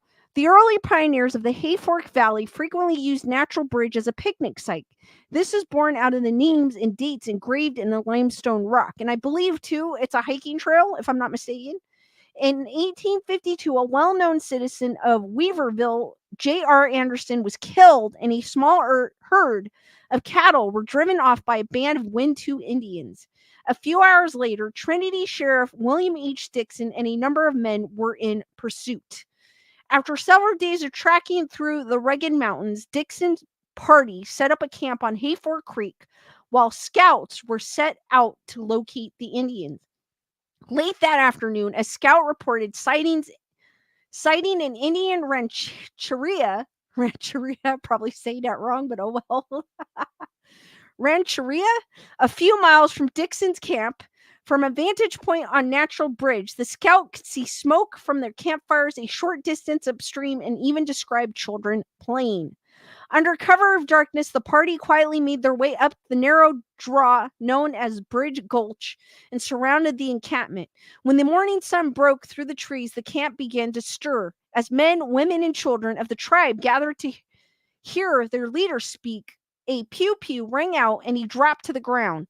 Chaos broke out as Sheriff Dixon's men began firing at anyone that could line up in their gun sights. Soon, however, the shooting ended as Dixon's men ran out of targets. When all was quiet, the party cautiously made their way down the mountainside and into the Wintu camp, where smoke from the burning teepees curled toward the sky and the smell of gunpowder hung in the morning air. All that remained of the 150 Wintus were 3 children. Accounts vary. The band that had killed Mr. Anderson and driven off his cattle were not among those who had died in the camp. Natural Bridge is a natural limestone arch thrown across the narrow ravine by nature. The exterior of the opening measures from 100 feet wide and 50 feet high. The archway spans over 200 feet. The exterior mass of the bridge was solid until water, through the course of time, forced itself through the soft limestone, creating the passage. Natural Bridge is administered by the Hayfork Ranger District of the Shasta Trinity National Forest. So there it is. I did find that. Daniel goes, now it's all platforms.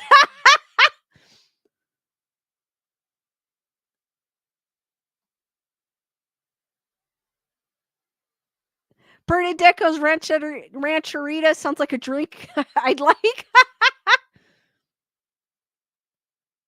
Dusty goes, all hail the Force awakens. Daniel goes, you can hike all the way around. That's why when I was searching it, I saw like the hiking trail to it. I thought that was kind of cool.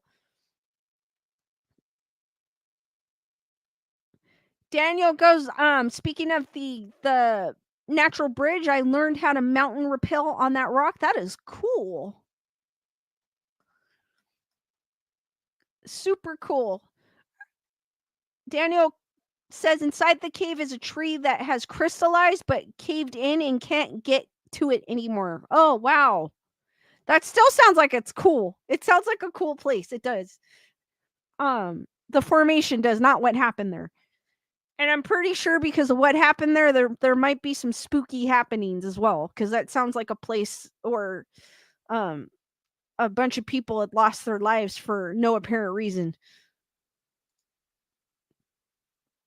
Daniel says it also says it's a popular rappelling spot, which is sad, unfortunately. But it's a part of history. All right, guys, I am going to open it up a little early for questions. If you guys have any questions, Dusty goes, may the Force be with you. Thank you, Dusty, as with you. So if you guys have any questions, feel free. It could be paranormal activity. It could be paranormal related. I know I kind of went down a different rabbit hole today, but it's something I do dabble in for a bit, and it with Scientology. And I thought I'd share it with you guys. It was very informative. Always best. I always have the thing is like if you are interested in something, it's always good to know about what you're interested in, so you know the facts. And Lisa Boo is asking where Skeleduck is. Skeleduck is, you can see his eyeball. He is right there, right where my finger is pointing, right above the critter. His eyeball is eyeing you. And that is all you could see of him. He's right where my finger is, guys.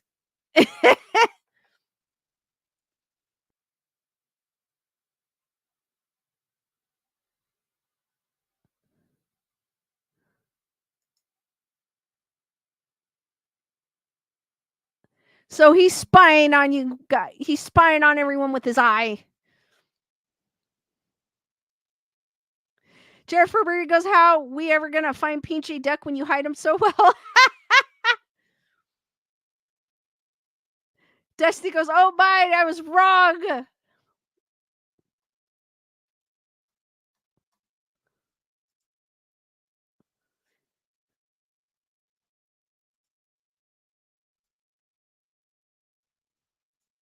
All right, guys. Next Thursday, I know you guys are used to seeing me on my channel. Next Thursday, I am going to be on Doof Paranormal's channel, and we are going to talk about near-death experiences. So next Thursday, I believe it's going to be at 6 p.m. on Doof Paranormal. I will share her link I'll pull her up here. She her channel is kind of similar to mine. She talks about she does lives. She kind of, I think I go more in depth with articles, but she does have videos that kind of similar to mine where she talks about spooky happenings. She posted a video about a doll that she had interaction with. She's actually been investigating in the field. She's been to Virginia City, in Nevada, the Washoe Club, which is one of the places I want to go to. So her channel is very similar to mine. There's no BS with her channel. It's not, when she does do investigations, she's showing you what she's seeing, not adding anything for effects. So if you guys want to head, and it's going to be next Thursday at June 6th, I believe. I will obviously promote it before then, but just so you guys have a heads up, next Thursday, June 6th at, I believe, 6 p.m. My time would be 6 p.m. Pacific Standard Time. I believe her Australia time, for anyone that trickles my channel that happens to be in Australia time, I believe it's going to be Friday at 11 a.m. her time. Because she's 16 hours ahead of me. So, and don't forget to smash that like button if you haven't done so. Yes, Melissa, 6 p.m. Pacific Standard Time, which will be 9 p.m. Eastern Standard Time, because I know a lot of y'all are on Eastern Standard Time.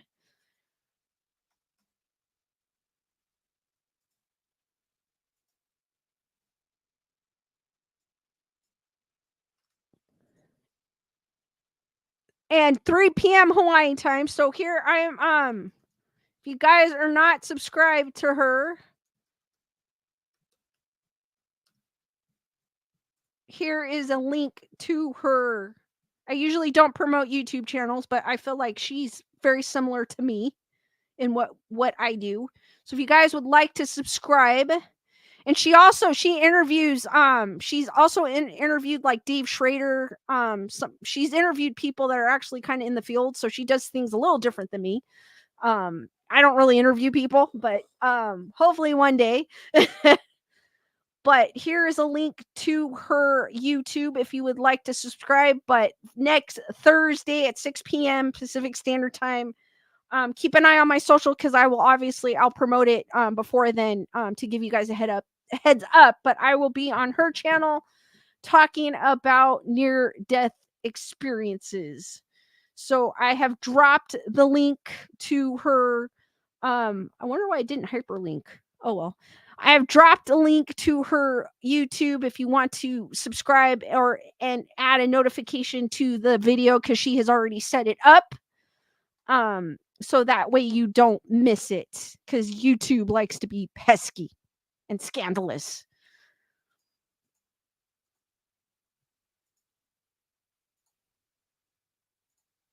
Thank you, Heather, whatever.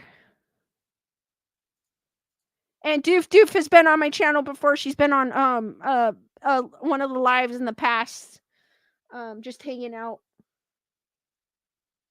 Oh, it does hyperlink. It's just not hyperlinking on my view. Okay, never mind. I just saw that it did hyperlink. It's just not hyperlinking on my view. So if you guys don't miss out, we're going to talk about near-death experiences. I need to read up about those because I have never had one. So I will definitely read up and be prepared. D-Dice goes, dang, I was wrong again with the duck. Actually, the funny thing is I hit him there by accident, and I was like, oh, I'll put him in an easy spot. And then when I came back, I was like, oh, it's a good spot.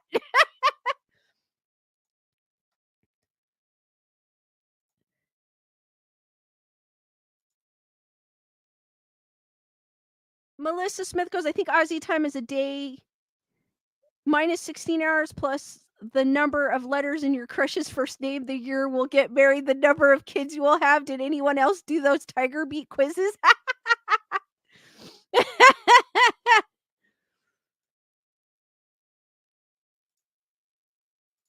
So that will be next Thursday, guys. So if you want to head over to her channel, I'll drop the link again.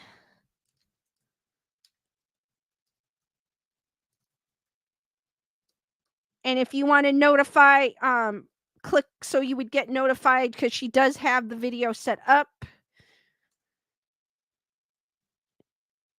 There is the link.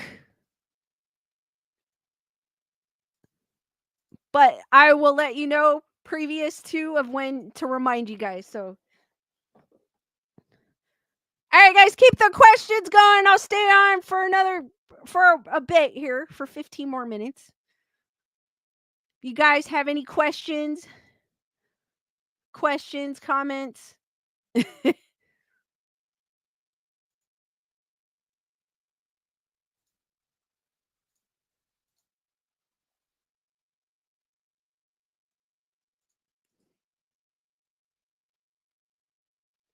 Chris goes, my brother is coming home from my procedure. Oh. Hopefully, Chris, it's not too complicated procedure, but that's nice. I'm glad your brother can make it to be there for you. That's cool. That's always cool. It's always cool to have someone there when you're going through something.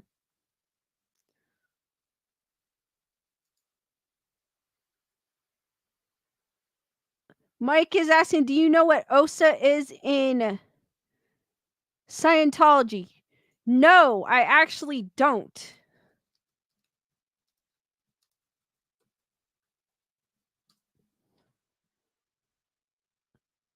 The Office of Special Affairs is a department of the Church of Scientology International that manages legal affairs, public relations, investigations, and social reform programs.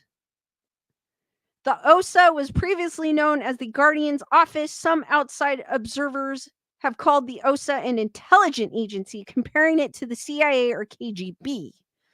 The OSA has been accused of targeting critics of the church through character assassination and dead agent operations. Scientology agents have also been accused of other criminal acts, including espionage, breaking and entering, and coercion. Dusty, Australia's ahead of us. I think at 7 o'clock, it's lunchtime Friday.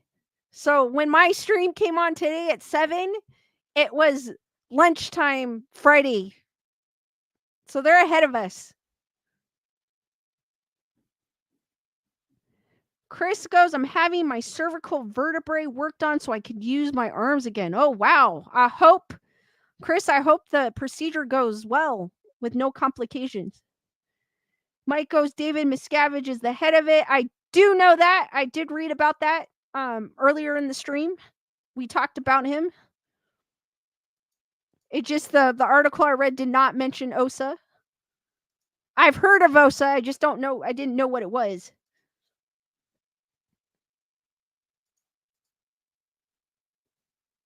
It's Chris. It should go smooth.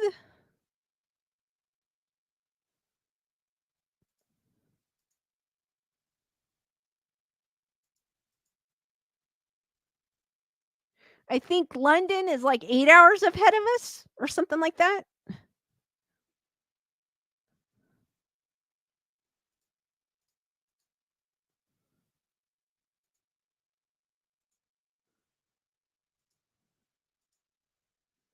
Mike goes, ever hear of Marty Rathburn? No, I have not.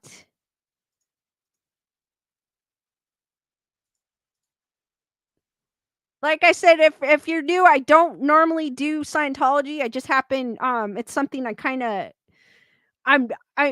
people in the chat watch it or is more into it than I am. I'm kind of like, I kind of dabble with it a little bit, but I found this cool article that I wanted to share. So you guys may know more about it than me.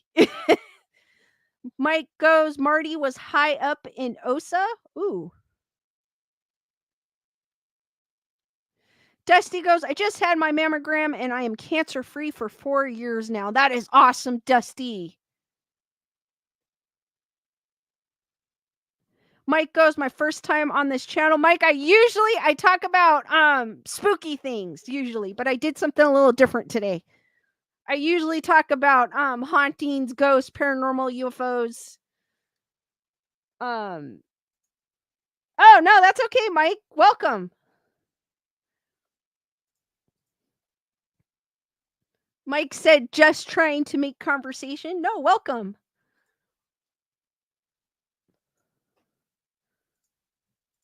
But just so you know, Mike, because I'm mostly I do mostly the paranormal and spooky and I just happen to dabble into Scientology. I do talk about it every once in a while, but I'm mostly paranormal and UFOs, the unexplained, strange, and unusual.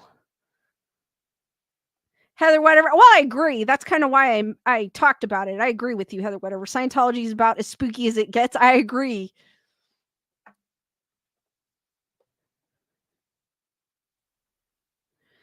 Melissa goes, anyone else know Sydney Applebaum? It's a very random reference. No, I do not. Mike goes, sounds like an interesting channel. It came up on my feed. Oh, cool.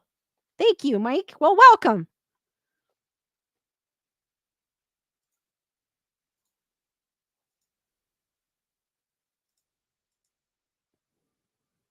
That's cool, actually.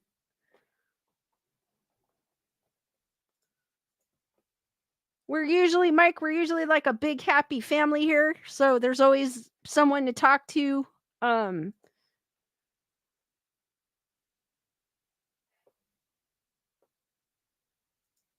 Daniel goes, wait until your second time here. It's fun. Daniel, Daniel, you have a birthday tomorrow, don't you? If I'm not mistaken. I know we already said happy birthday to you, but since it's tomorrow, I want to wish you a happy birthday again. If I'm not mistaken, right, Daniel?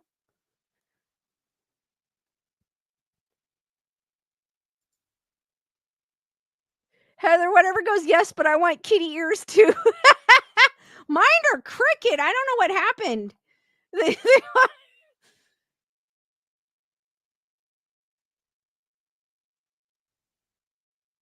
So, guys, everyone wish Daniel a happy birthday. His birthday is tomorrow. Come on, let's show some hearts, emojis, confetti, whatever you can show to celebrate Daniel tomorrow for his birthday. I know it's early, Daniel, but I wanted to give you some love.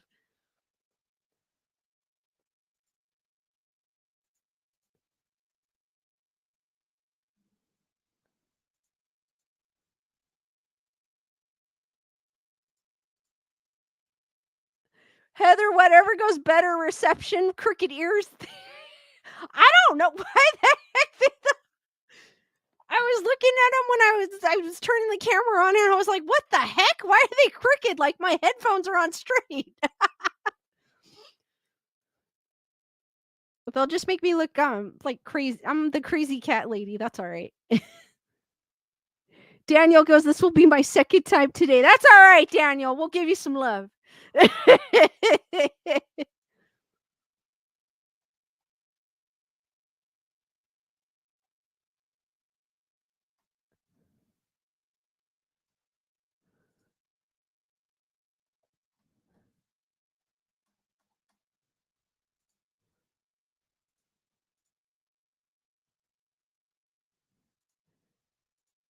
All right, guys, keep the questions going. I'm gonna stay on for another 5 more minutes here. That way, you're not looking at me going like this, or staring at the screen. Heather, whatever goes to the crawling ears next show in 2 weeks.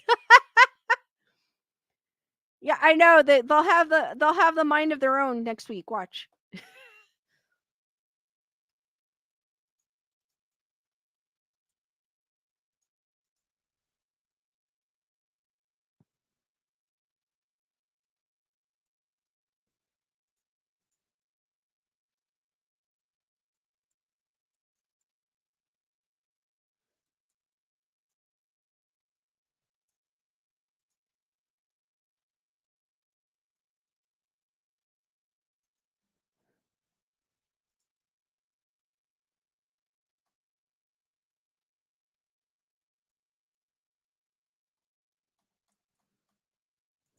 Heather, whatever goes, the duck needs. Oh, it does.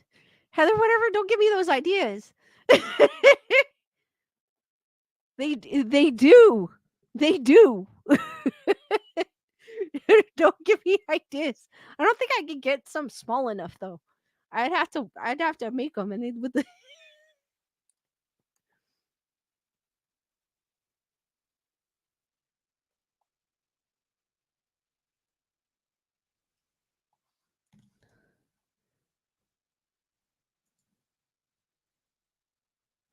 Leonard goes, beware the ghost messing with the cat ears. I know my studio ghost has been quiet actually. He's been quiet. Kyle goes, there's a Canadian Day duck at the new dollar store. Oh, that is so cool. I found on Instagram, there's this, it's a store, but unfortunately it's in Amsterdam. I believe it's in Amsterdam. It sells nothing but rubber duckies. It came on my feed by accident and I followed it. I got so excited and I saw it's in Amsterdam. But they have nothing but rubber duckies in it. And I was like, so whenever anybody goes to Amsterdam, can you visit that store for me?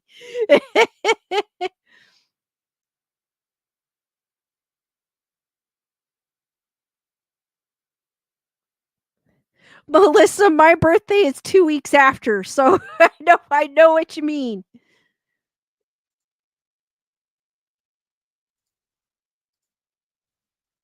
Everyone's all holidayed out by the time they get to my birthday.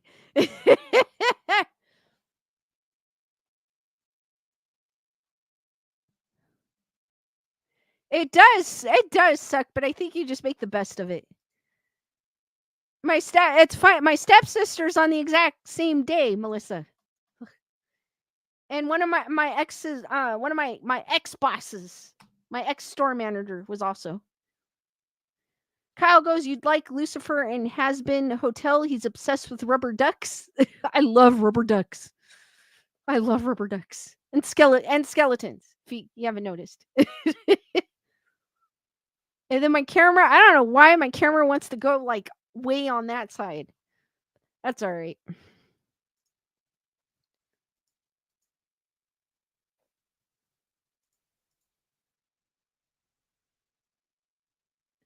All right, guys. Any last minute questions before I end this stream?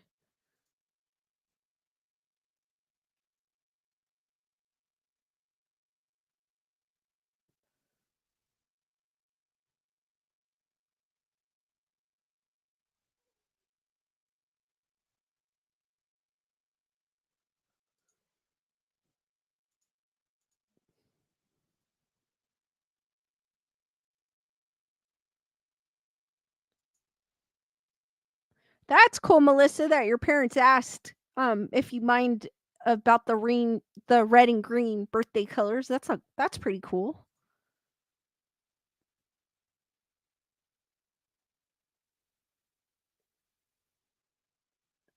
All right, guys, I am going to end the stream here. Thank you for joining me tonight on this edition of Grayson Report.